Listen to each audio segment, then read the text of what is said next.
रात के 2 बज रहे हैं, किताबें सामने खुली हैं, लेकिन दिमाग कहीं और है। आप फोन उठाते हो और रील्स देखना शुरू कर देते हो, और तुम्हारे अगले 2 घंटे कब गायब हो जाते हैं इसका तुम्हें पता भी नहीं चलता। फिर शुरू होता है पछतावा। क्या यही वो इंसान है जो बड़े सपने देखता था? क्या इसी दिन के लिए तुमने शुरुआत की थी? याद रखना, जिस वक्त तुम सो रहे हो या रील्स स्क्रॉल कर रहे हो, कोई और जागकर पढ़ रहा होगा, और जिस दिन तुम्हारा उससे मुकाबला होगा वो जीत जाएगा। पढ़ाई सिर्फ एक डिग्री के लिए नहीं होती, पढ़ाई होती है खुद को इस काबिल बनाने के लिए कि कल तुम्हें अपनी जरूरतों के लिए किसी के सामने हाथ न फैलाना पड़े। किस्मत के भरोसे बैठना छोड़ो, क्योंकि किस्मत मेहनत करने वालों की दासी होती है। तुम्हें क्या लगता है मोटिवेशन किसी वीडियो से आएगा? नहीं, असली मोटिवेशन काम शुरू करने से आता है। आज मन नहीं है, फिर भी पढ़ो। नींद आ रही है, फिर भी एक पेज और पढ़ो। अपनी परिस्थितियों का रोना बंद करो। तुम्हारे माता पिता की आंखों में जो उम्मीदें हैं वो तुम्हारी आज की थकान से कहीं ज्यादा बड़ी हैं। लेकिन यही वो आग है जो तुम्हें हीरा बनाएगी। आज का संघर्ष कल की सफलता की नींव है। जब कल लोग तुमसे पूछें कि तुमने ये मुकाम कैसे पाया, तो तुम्हारे पास बताने के लिए एक संघर्ष की कहानी होनी चाहिए, बहानों की लिस्ट नहीं। दुनिया को अपनी बातों से नहीं, अपने नतीजों से जवाब दो। आज की कहानी है एक सूरज नाम के लड़के की, जिसने मेहनत करके ये साबित कर दिया कि मेहनत कभी बेकार नहीं जाती। तो चलिए शुरू करते हैं ये सफलता की कुंजी वाली कहानी। सुबह का वक्त है। एक लड़का सूरज अपने पैरों में टूटी हुई चप्पल पहने साइकिल से दूध के डिब्बे ले जा रहा है। गांव की ठंडी हवा और पक्षियों की चहचहाहट के बीच 18 साल का सूरज हर सुबह 4 बजे उठता था। उसका काम था गांव-गांव जाकर दूध पहुंचाना।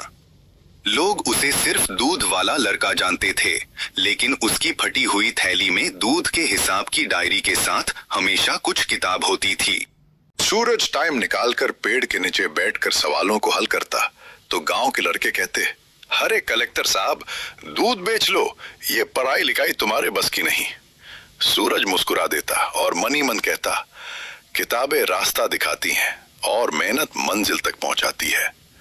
उसके पास कोचिंग जाने के लिए पैसे नहीं थे, वो बस पुराने अखबारों और उधार मांगी हुई किताबों से नोट्स बनाता था। सूरज पढ़ाई में बहुत होशियार था। अपनी मेहनत के दम पर उसने शहर के एक सरकारी कॉलेज की परीक्षा पास कर ली। शहर पहुंचकर उसने देखा कि दुनिया बहुत तेज है। यहाँ लोग अंग्रेजी में बात करते थे और उनके पास महंगे लैपटॉप थे। सूरज ने हिम्मत नहीं हारी। उसने एक ढाबे पर बर्तन धोने और वेटर का काम ढूंढ लिया ताकि अपनी पढ़ाई का खर्च निकाल सके। रात को ढाबा बंद होने के बाद वो रात को पढ़ाई करता। आखिर वो दिन आ गया जब परीक्षा का परिणाम आता है। सूरज का नाम सबसे ऊपर था। जो लोग कभी उसका मजाक उड़ाते थे, आज वो उसके लिए तालियां बजा रहे थे। उसे एक बड़ी कंपनी से नौकरी का ऑफर मिला, लेकिन उसने कुछ और ही चुना। उसने अपनी मेहनत जारी रखी और यूपीएससी की तैयारी की और सफल हुआ। सूरज की मेहनत रंग ला चुकी थी। सूरज अपने गांव जाता है। एक सफेद रंग की गाड़ी गांव में जाकर रुकती है। सूरज गाड़ी से उतरता है। उसके पिता फटे कुर्ते में सामने खड़े थे। पिता की आंखों में खुशी के आंसू थे।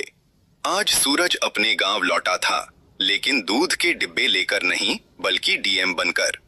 उसने अपने पिता के हाथों की मिट्टी को चूमा और कहा, बाबूजी, आपने जो जमीन अपनी मेहनत से सींची थी, आज उसी की मिट्टी ने मुझे यहाँ तक पहुँचाया है।